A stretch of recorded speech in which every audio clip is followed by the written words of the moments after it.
Welcome back, Wildcat Nation, to the first episode of the year of This Week at River Ridge. We've been taking a little break from the podcast, but we're back in action with great hot news. Hi, I'm sophomore Maddie Cahill, the brains of the broadcast. And I'm senior Andrew Wooster, the eye candy. At least one of those two adjectives is correct.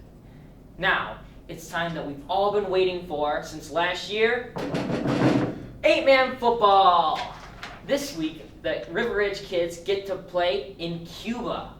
Wait, Cuba? One next to New York. This is why I'm the brains team. Oh, I thought they were talking about the one in Africa. Anyways, we got a chance to talk about the prospects with Coach Nick. Roll it. Andy Wooster from River Ridge TV, and this is our interview with Coach Nick. Coach Nick, what do you think the biggest differences are between 11-man and 8-man football? Obviously, the number of players out on the field, we go from 11 to 8, so we lose our 2 offensive tackles, and we lose one of our skill players. And defensively, you're also 3 men short. Other than the number of players on the field, it's the size of the field. Instead of being 53 yards wide, it's 40 yards wide. What are there any specific players on the River Ridge squad to look out for this season? I think we have a lot of weapons. Basically, anybody on our team is eligible now with the rules in 8-man. But we have several kids and several guys that are really athletic, and we want to try and get them the ball. What is your overall opinion on 8-man football? Right now, it's kind of unknown to us because we don't know how good we are yet without playing a game. We don't know how good any of our opponents are. The attitude in practice, we're really excited for our first game, and we'll see how things go Friday. And do you prefer 8-man rather than 11-man football? If it gives us an opportunity to compete each week, then yeah, I do prefer it. We like playing the 11-man game, but the move to 8-man was perfect for our school and the size, and it gives our kids an opportunity to compete on Friday night. One last question. Do you think that tonight we are going to win? I certainly hope we win tonight, yes. All right, thank you for the interview. Thank you. Man, what a great interview by a great interviewer.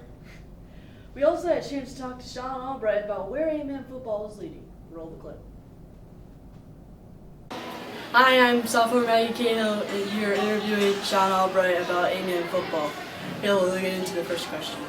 What was the main rationale from going from 11-man football to 8-man football? There are a couple different reasonings. Just the size of the team. 11-man football, you're going to need at least 22 guys out on the team, where 8-man now you drop it down to 16. So with us always having, right around that cut line, really close, the size of our team took into account.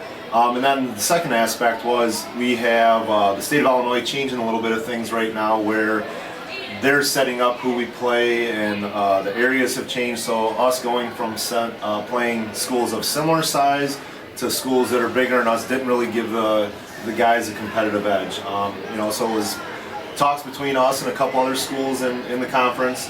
Polo, just south of us, decided they were going to make the move. So since they made the move, we thought it would be a good time for us to make the move too. All right. What are some pros and cons of 8-man football so far? The pros are we don't know what to expect. Everybody's on a level playing field. It's not like we're going up to Lena and playing a team that traditionally has 60 to 80 kids, and we're sitting there with 20. So just the numbers aspect, like I said, but we don't know what to expect. I think last year there was 4 to 6 teams playing 8-man, where this year there's 18. So there's 10 to 12 teams out there that this is their first time too. So us as a team figuring it out, and us as a team, we don't know what we're doing, and you don't know what you're doing. So hey, let's see how it goes this year. I think that's just the big pro of it, and just like I said, not putting kids in spots where it's not going to be successful for them. Like I said, going to play that Lena team, you need 5 guys on the offensive and defensive line, and they have 30 of them sitting over there, and we have 3, and we got to make 2 guys fit those 2 spots. So just the safety of the kids, the chances for our kids to have success, the guys that have success, is a big pro. The con, the big one, is the travel. We're traveling to Cuba North Fulton, which is 2.5 hours, and that's kind of our average travel time. But it's only going to get better. So it's a con for right now, but hopefully, like I said, more teams develop and we'll get better. What do you think the future could hold for Indian football? I think it's going to get bigger.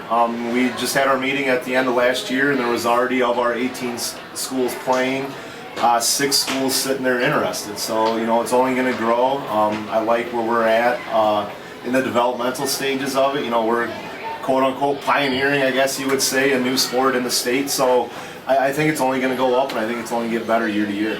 Do you think it could become an IHSA sports event? Yeah, yep. It used to be, I think, around 40 teams. 40 teams to take an emerging sport and make it an IHSA event. IHSA sees how big it is. It sees how it's helping the smaller schools keep a football program, and they've dropped that number from 40 to 24. So we're really close right now in getting that number, so I think in the next couple of years it'll just be an IHSA sport. All right, last question. Yep. What do you think will win tonight? I'm hoping us, but like I said, with so many unknowns out there, I see the guys walking around excited in the hallways, I see the guys working out there, but we're going a team we know nothing about, so hopefully the coaches have prepared them the way that I think they have, and we're going to walk in there with a victory. All right, thank you. Thanks a lot. No, thank you. In fashion/software news, we have home girls in need of baking and selling. If you're interested in baking, the date is Saturday, September 14th from 8 a.m. to 4 p.m. If you're interested in selling, aka craft fair, the dates are October 12th and 13th from 7:30 a.m. to 5 p.m. In other news, today we had our annual blood drive, and we had a very good turnout of people come up, whether it was high schoolers or adults. In weather news, we have Ben on the forecast. Ben? Roll it. Hey, thanks guys. I am freshman Ben Brenner, the rookie extraordinaire, and I'll be your weatherman for this year. I'm weatherman because I know more about video editing, or I'm a freshman and I got stuck with it. And now on to this week's forecast, starting off with Football Friday. It'll be partly cloudy with a slight chance of rain, so you might want to bring your raincoats. Then it'll be a high of 71 and a low of 51. And then as we move into the weekend, it'll be mostly sunny with a high of 71 and a low of 50. Sunday will be a high of 74 and a low of 50. As we move into Monday, we have school. Oh wait, no, it's Labor Day, we don't have school. But it'll be mostly sunny with a high of 75 and a low of 55. Now back to you guys. Thank you. Last in the news, we want to wish you a happy Labor Day this weekend. Have a great holiday. We will try to do better next week. Probably not.